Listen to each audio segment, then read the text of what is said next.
poquitito de las Fuerzas Armadas, porque varias veces... Que es un tema que no se habla. Exactamente. Sí. Es un tema del cual no se habla, del cual yo sí te he escuchado y te he leído varias cosas.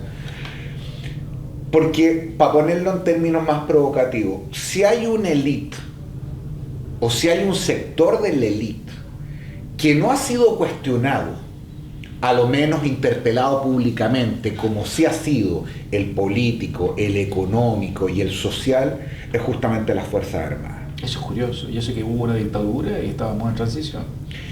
Es rarísimo. Es rarísimo, pero voy a ponerlo en términos provocadores. Alguien aquí como, por ejemplo, Francisco Vidal, diría, o no solo Francisco Vidal, para no circunscribirlo en él, que el hecho de que no se hable de las Fuerzas Armadas, a diferencia de las tesis que yo te he escuchado, es la mejor demostración de un proceso de normalización y de subordinación. Es decir, que la ausencia del protagonismo de las fuerzas militares en el espacio público es el síntoma más evidente del éxito de la transición, digamos, desde el punto de vista republicano.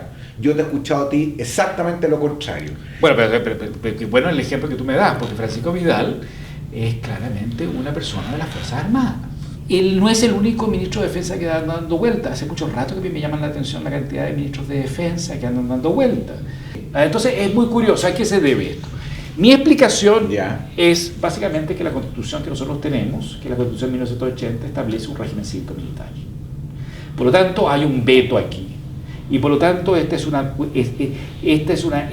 corporación, no alcanza a ser una institución, una corporación es de mucho más, tiene carácter endogámico, tiene un carácter orgánico, mucho más elemental y mucho más básico. En ese sentido, la Fuerza Armada se parece a la Iglesia. Ahora, lo que es interesante es que la Iglesia sí ha sido sometida a esa crítica y no la Fuerza Armada. Y eso que sabemos, la Fuerza Armada, en el contexto de una transición pactada, se les permitió muchas cosas. ¿En qué medida está el poder militar detrás de las candidaturas de este tipo de opciones? En consideración, por ejemplo, que el señor Alamán va a pasar a la historia probablemente como el ministro de Defensa que modificó las estructuras de financiamiento de la Fuerza Armada. No, sería evidente, sí, por cierto. Y también es cierto que la señora Bachelet, como se llama, tiene su padre, como se llama, murió y probablemente fue incluso asesinado por su propia gente. Cuestión que es muy propio de las Fuerzas Armadas chilenas, por eso no son serias. Recordemos que hay dos comandantes en jefe del ejército, como se llama, que han sido asesinados desde sus propias filas, ¿no es cierto? Schneider y, ¿cómo se llama? Pratt. El punto es de, ¿cómo se llama?, si están presentes o no están presentes. Sí, ¿y cómo están presentes? Bueno, pero yo hice esta pregunta que causó mucho impacto, mucho escándalo y todo el asunto, pero una vez que la eligieron, de hecho, le sacaste una lágrima a la ex candidata. No sé, ella se tomó un vaso de agua y por lo tanto no se ahogó en nada, se lo tomó. El asunto es de que una vez, como se llama, que ella la nombran, es elegida presidenta de la República, las Fuerzas Armadas la declaran miembro, y la dicen, miembro de la familia militar. Y eso en el mundo militar es simbólico, son muy simbólicos, y para mí eso tiene mucha importancia, eso lo dicen, la reconocen, mire, ella es intocable en estas materias. Por lo tanto, me parece que eso está presente, no es menor esa presencia.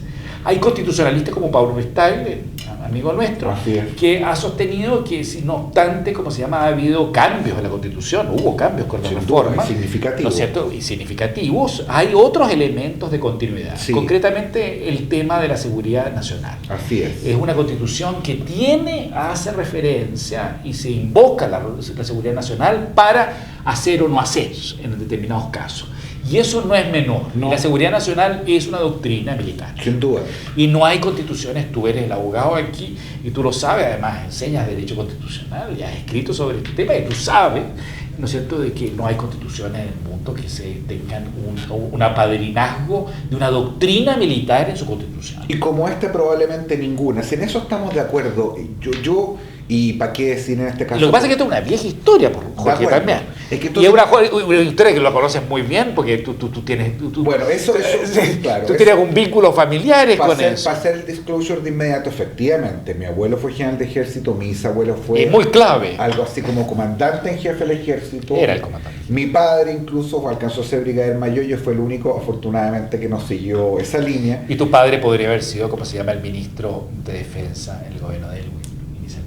Y si así hubiera ocurrido, sin querer personalizarlo, es decir, tratando de no respirar por la herida, lo que no logro enganchar más allá de la crítica, que me parece sumamente acertada, para que decir respecto al sobredimensionamiento militar en nuestra Carta Fundamental, de las prerrogativas inaceptables muchas de ellas, hoy por hoy, al 2011, yo tengo la impresión de que en los hechos, tenemos un cuerpo militar mucho menos influyente. Sí, hay una normalización. Se ha hecho mucho hincapié que el presidente de la República, Jorge Alessandri, fue la última persona que caminaba como presidente de la República por la mitad de la calle. Así es. Bueno, pero sí tenemos ex comandantes y jefes que pueden caminar por la calle. Ahí ha habido una normalización. Sí, ha habido una normalización. Pero mira, yo creo que, y hablábamos anteriormente sobre este tema, yo creo que el tema de la Fuerza Armada me llama la atención, ahí genera una cierta transversalidad. Sin duda. Como es el tema también de las relaciones internacionales. Cuando hay problemas con Bolivia, con Argentina o con Perú, aquí todos los grupos políticos se cuadran. Sí.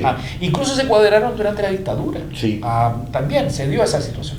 La pregunta es si eso no también ocurre con las Fuerzas Armadas. Y esto tiene que ver con el carácter nacional. Y hay otras instituciones que han sido nacionales y que han dejado de ser nacionales.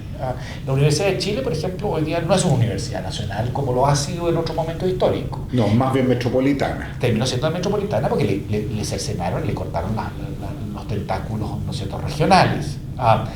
El Congreso, y estábamos hablando de la crisis de representatividad, ¿el Congreso Nacional es nacional en el sentido de que las Fuerzas Armadas es nacional? No. Y ahí entonces a mí me llama eso la atención. Y tiene que ver ahí con el poder extraordinario que no ha sido sometido. Entonces yo me río un poco. Critican a las élites, hablan de la crisis de la representatividad, vuelcan a las personas a la calle porque las instituciones políticas no son representativas. A la hora de las encuestas penan extraordinariamente a los diputados, a los senadores y demás, y todo el asunto. Pero las Fuerzas Armadas, intocable. Bueno, eso es signo de enorme poder. Eso sí que es poder. Y ese es poder que se oculta, que no se vuelve transparente, que sigue quizás teniendo esta capacidad de veto y tiene una constitución que lo favorece. Yo no puedo estar más de acuerdo contigo en el sobredimensionamiento casi exclusivo de nuestra Carta Fundamental respecto al rol de las Fuerzas Armadas y a conceptos como seguridad nacional y otros. Creo además, por razones obvias, que se trata de una institución de mucho poder, a que no se monopoliza el uso de las armas. Y que no se fiscaliza. Eso probablemente en cualquier parte del mundo es así. Sin embargo, quizás nuestro matiz tiene que ver más bien con una situación de hecho. Pero más que con una situación de hecho, con la percepción que existe en el ciudadano común y corriente respecto a sus Fuerzas Armadas. Yo tengo la impresión pero ten cuidado con eso. De que eso es... Hay menos temor por de pronto, no sé si necesariamente más respeto, la invisibilidad no es necesariamente para mí un mal síntoma de cómo se ha ido acomodando eso al proceso social. A ver, no es que yo considere como se llama que esto es una mano mora, como se no, llama, no, y estoy como se llama pensando como se llama que es conspiratorial. Yo creo que las percepciones ciudadanas en esta materia hay que tener muchísimo cuidado.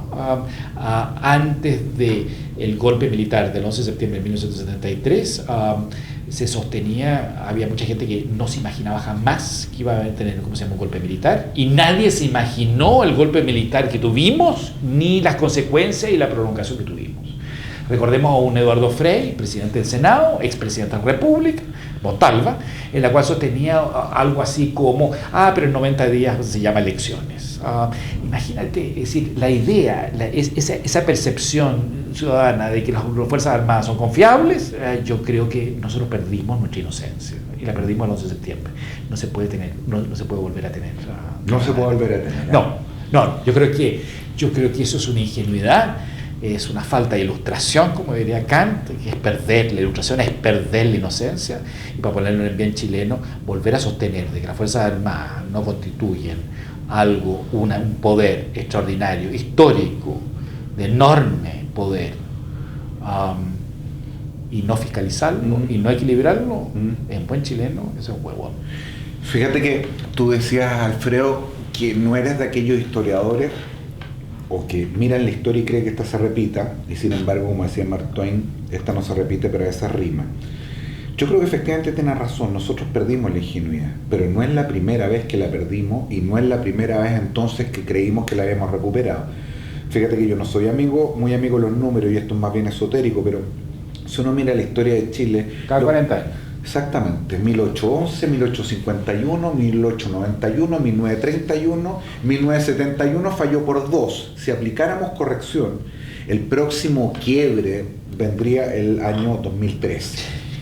¿Qué es lo que te quiero decir? Coincide seguramente con alguna lectura del calendario maya. Con lo que Mark Twain decía, no se repite pero rima, es decir... No solamente eso, es decir, está Mark Twain, que dice cómo se llama eso, pero también está los ciclos económicos, los famosos ciclos Kondrotiev, en la cual pareciera también tener una especie de ritmo.